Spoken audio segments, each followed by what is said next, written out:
तो आज हम विजयनगर मतलब विजय के शहर की कहानी में थोड़ा और गहरा उतरते हैं। ये वो साम्राज्य था जो 14वीं सदी में कृष्णा नदी से लेकर नीचे दक्षिण तक फैला था। हाँ बिल्कुल। लेकिन फिर 1565 में एक बड़ी लड़ाई हुई और शहर एक तरह से वीरान हो गया। पर हम्पी के खंडहर आज भी उसकी कहानी हमें सुनाते हैं। और इन खंडरों को मतलब समझने की कहानी भी काफी दिलचस्प है ना। बहुत ज्यादा। इसकी शुरुआत होती है करीब 1800 में, जब कर्नल कॉलिन मैकेंजी पहुंचे। उन्होंने हम्पी का पहला सर्वे मैप तैयार किया। सोचिए, उस वक्त वहां बस खंडर ही खंडर थे। तो क्या वहीं से सब पता चलना शुरू हुआ मैप से? वो एक बहुत जरूरी पहला कदम था। उसके बाद तो जैसे तस्वीरें आईं, शिलालेख पढ़े गए और अलग अलग भाषाओं का साहित्य, तेलुगु, कन्नड़, तमिल, संस्कृत, सब खंगाला गया। अच्छा। और हाँ, विदेशी यात्रियों के विवरण वो बहुत काम आए, जैसे Niccolo de Conti, Abdul Razzaq, डुआते बारबोसा, डोमिंगो पायस, इन सब ने जो लिखा उससे काफी मदद मिली। वैसे मैकेंजी का असली मकसद तो शायद भारत के अतीत को समझकर अंग्रेजी राज को आसान बनाना था, पर इस चक्कर में उन्होंने एक भूले हुए साम्राज्य को फिर से खोजने में एक बड़ी भूमिका निभाई। तो इस साम्राज्य की नींव असल में किसने और कब रखी थी? इसकी स्थापना 1336 में दो भाइयों ने की थी, हरिहर और बुक्का। उनके बाद फिर कई वंश आए, पहले संगम, फिर सालोव और फिर तुलु वंश। हाँ बिल्कुल, तुलु वंश, जिनसे सबसे प्रसिद्ध शासक निकले कृष्णदेव राय। उनका समय था 1509 से 1529 तक। वैसे उस जमाने के लोग इसे कर्नाटक का साम्राज्य मुँह कहते थे। अच्छा, कर्नाटक का साम्राज्य मुँह। और शासकों के लिए भी कुछ खास नाम थे, शायद राय जैसे? हाँ, विजयनगर के शासक राय कहलाते थे। ये जानना भी मजेदार है कि उसी दौर में जैसे उड़ीसा के राजा गजपति कहलाते थे, मतलब हाथियों के स्वामी। हाँ हाँ, सुना है। और दक्कन के सुल्तान अश्वपति, यानी घोड़ों के स्वामी। तो विजयनगर के राय खुद को नरपति कहते थे, मनुष्यों का स्वामी। ये उपाधियां उनकी ताकत और महत्वाकांक्षा दिखाती हैं। कृष्णदेव राय पर वापस आते हैं। उन्हें इतना महान क्यों माना जाता है? क्या खास था उनके समय में? देखिए, कृष्णदेव राय का दौर विजयनगर का सच में सुनहरा दौर था।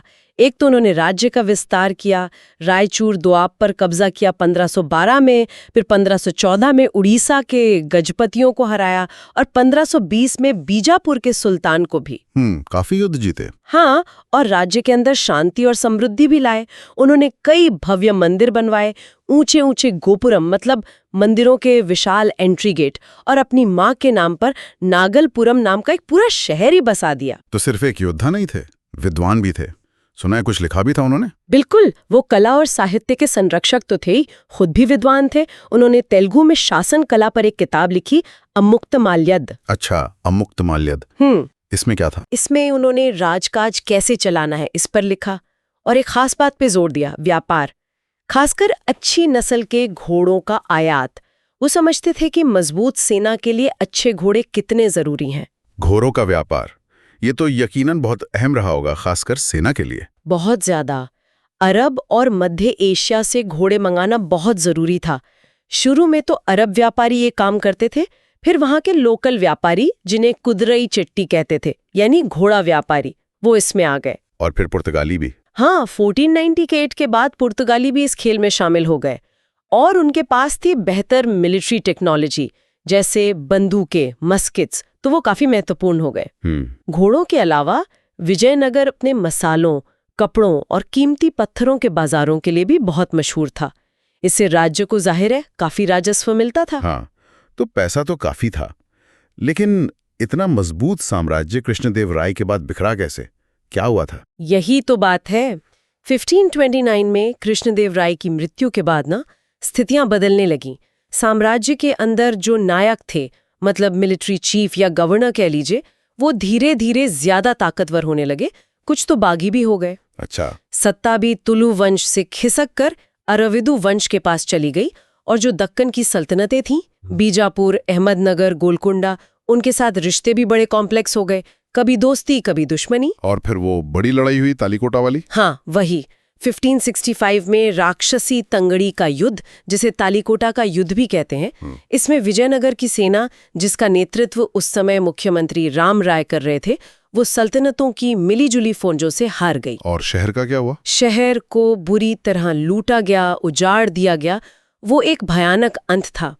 हालांकि ये भी याद रखना चाहिए कि सुल्तानों और रायों के रिश्ते हमेशा दुश्मनी वाले नहीं थे। अच्छा। खुद कृष्णदेव राय ने एक बार खुद को यवन राज्य का स्थापक जैसा कुछ कहा था। अच्छा। हाँ, शायद राम राय की जो आक्रामक नीतियां थीं, वो इस युद्ध और पतन का एक बड़ा कारण बनी। आपने नायकों का जिक्र किया। ये अमर नायक सिस्टम क्या चीज थी? कुछ खास था इसमें? हाँ, ये विजयनगर की एक बड़ी राजनीतिक खोज मानी जाती है। शायद दिल्ली सल्तनत की इक्ता प्रणाली से थोड़ी मिलती जुलती थी। बेसिकली ये नायक मिलिट्री कमांडर होते थे। राय उन्हें इलाके देते थे, बदले में ये नायक वहां से टैक्स वसूलते थे, अपनी सेना रखते थे, घोड़े, हाथी वगैरह, मंदिरों और सिंचाई के कामों की देखभाल भी करते थे। और राजा के प्रति क्या जिम्मेदारी थी? उन्हें राजा को सालाना नजराना या टैक्स देना होता था और खुद भी कभी-कभी दरबार में हाजिर होना पड़ता था, अपनी वफादारी दिखाने के लिए। लेकिन आपने कहा कि बाद में यही नायक दिक्कत करने लगे। बिल्कुल। 17वीं सदी आते आते इनमें से कई नायक काफी ताकतवर हो गए और उन्होंने खुद को लगभग स्वतंत्र घोषित कर दिया। इससे जो बचा खुचा साम्राज्य था, उसका पतन और तेजी से हुआ। समझ गया। अब जरा राजधानी विजयनगर शहर पर आते हैं। सुना है बहुत भव्य था। क्या खास था उसमें? वो शहर वाकई शानदार था। तुंगभद्रा नदी के किनारे बसा था।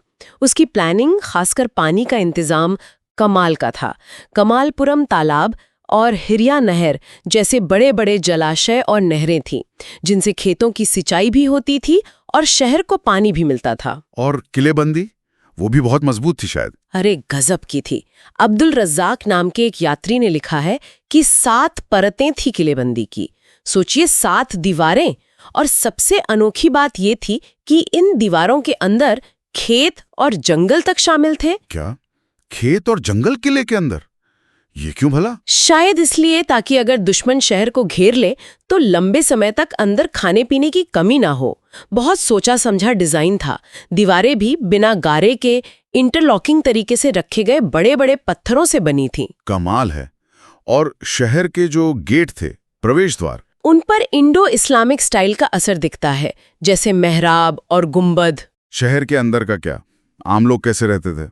और शाही महल वगैरह? देखिए, जो अर्बन कोर था, मतलब आम लोगों के रहने का इलाका, वहां के घरों के पुरातात्विक सबूत थोड़े कम मिलते हैं। लकड़ी वगैरह तो सब खत्म हो गया। पर बारबोसा ने लिखा है कि घर भले ही छप्पर के थे, पर सलीके से बने थे, कतारों में। अच्छा। अमीर व्यापारियों के इलाकों से बढ़िया चीनी मिट्टी के बर्तन मिले हैं। एक मुस्लिम रिहायशी क्वार्टर होने के भी सबूत हैं। फिर आता है रॉयल सेंटर, शहर का दक्षिण पश्चिमी हिस्सा। हाँ, शाही इलाका। यहाँ 60 से ज्यादा मंदिर और करीब 30 महल जैसे बड़े स्ट्रक्चर मिले हैं। अफसोस कि उनके ऊपरी हिस्से, जो शायद लकड़ी के थे, वो नष्ट हो गए। और वहां की सबसे खास इमारतें कौन सी थी? एक तो महानवमी डिब्बा। ये एक बहुत ऊंचा और विशाल मंच है। माना जाता है कि शायद महानवमी त्योहार के टाइम राजा यहाँ बैठकर परेड देखते होंगे, अपनी ताकत और रुतबे का प्रदर्शन करते होंगे। अच्छा। यही होगी। और हजारा राम मंदिर, ये शायद राजा और उनके परिवार का निजी मंदिर था। इसकी दीवारों पर रामायण की पूरी कहानी उकेरी हुई है। वाह। और एक सेक्रेट सेंटर का भी जिक्र आता है, वो क्या था? वो शहर का उत्तरी हिस्सा था, नदी के किनारे। ये इलाका पुरानी कहानियों और मान्यताओं से जुड़ा था। जैसे यहीं पर रामायण के पात्र वाली और सुग्रीव की कहानी जुड़ी है, और देवी पंपा देवी और उनके पति विरूपाक्ष देवता की पूजा का ये मुख्य केंद्र था। विरूपाक्ष मंदिर वहीं है? हाँ, विरूपाक्ष मंदिर वहीं है और आज भी वहां पूजा होती है। विजयनगर के शासक खुद को विरूपाक्ष देवता के नाम पर शासन करने वाला बताते थे। वो अपने शाही आदेशों पर कन्नड़ लिपि में श्री विरूपाक्ष लिखते थे। ये तो बहुत दिलचस्प है। और वो हिंदू सूरत्राण वाली उपाधि, उसका क्या मतलब था? हाँ, वो भी इस्तेमाल करते थे। हिंदू सूरत्राण मतलब हिंदू सुल्तान। ये दिखाता है कि कैसे वो इस्लामी शासकों की दुनिया से प्रभावित तो थे, उनकी कुछ चीजें अपना भी रहे थे, लेकिन साथ ही अपनी हिंदू पहचान पर भी जोर दे रहे थे। एक तरह का मेल जोल। बिल्कुल। इस सेक्रेड सेंटर के मंदिरों में कुछ नई आर्किटेक्चरल फीचर्स भी दिखती हैं, जैसे बहुत ऊंचे और सजे हुए राय गोपुरम यानी शाही एंट्री गेट, और मंदिरों में बड़े-बड़े खम्भों वाले हॉल जिन्हें मंडप कहते हैं, और लंबे गलियारे। विट्ठल मंदिर का भी नाम आता है। हाँ, विट्ठल मंदिर। इसके मुख्य देवता विट्ठल हैं, जो विष्णु का ही एक रूप है, महाराष्ट्र में बहुत लोकप्रिय है। इस मंदिर की एक खास बात है इसका पत्थर का बना रथ। ये मंदिर भी आर्किटेक्चर और अलग-अलग सांस्कृतिक प्रभावों के मेलजोल का एक बेहतरीन उदाहरण है। मंदिरों तक सीधी चौड़ी सड़कें जाती थीं, जिन्हें रथ सड़कें कहते थे। उनके दोनों तरफ दुकानें होती थीं। इन सब खंडरों को स्टडी करना, इनकी मैपिंग करना, ये तो बहुत बड़ा काम रहा होगा। ओहो, बहुत ज्यादा। हजारों इमारतों, सड़कों, बाजारों, सबके निशान ढूंढे गए, मैप किए गए। जैसा मैंने कहा, लकड़ी की चीजें तो बची नहीं, पर पत्थर की संरचनाएं काफी कुछ बताती हैं। तो कुल मिलाकर विजयनगर की कहानी से हमें क्या पता चलता है? इसका क्या मतलब निकालें? मतलब ये कि विजयनगर एक जबरदस्त ताकत वाला, बहुत अच्छी तरह से प्लान किया हुआ साम्राज्य था। उसकी किलेबंदी, उसका पानी का मैनेजमेंट लाजवाब था। उसका राजनीतिक सिस्टम पेचीदा था, जिसमें राय और नायक दोनों की अपनी अपनी भूमिका थी। व्यापार बहुत फलता फूलता था, और उसकी संस्कृति, उसका आर्किटेक्चर बहुत अनोखा था, जिसमें कई चीजें मिली जुली थीं। लेकिन आखिर में वो अंदरूनी झगड़ों और बाहरी दबावों का शिकार हो गया। सही कहा। ये खंडर हमें राजाओं, उनकी ताकत, उनकी बनाई दुनिया के बारे में तो बहुत कुछ बताते हैं, पर उन आम लोगों की जिंदगी कैसी थी, वो क्या सोचते थे, इसके बारे में हमें अब भी बहुत कम पता है। हाँ, ये बात तो है। ये भव्य खंडर शानो शौकत की कहानी तो कहते हैं, पर उन लाखों लोगों की खामोशी भी इनमें कहीं दबी है, जिन्होंने इन्हें बनाया, इनमें रहे। हम शायद कभी ठीक से नहीं जान पाएंगे कि वो इन विशाल इमारतों को देखकर क्या महसूस करते थे। और जाते जाते सोचने के लिए एक सवाल छोड़ जाते हैं। विजयनगर के शासकों ने मंदिरों में अपनी मूर्तियां लगवाईं, हिंदू सूर्यत्राण जैसी उपाधियां ली।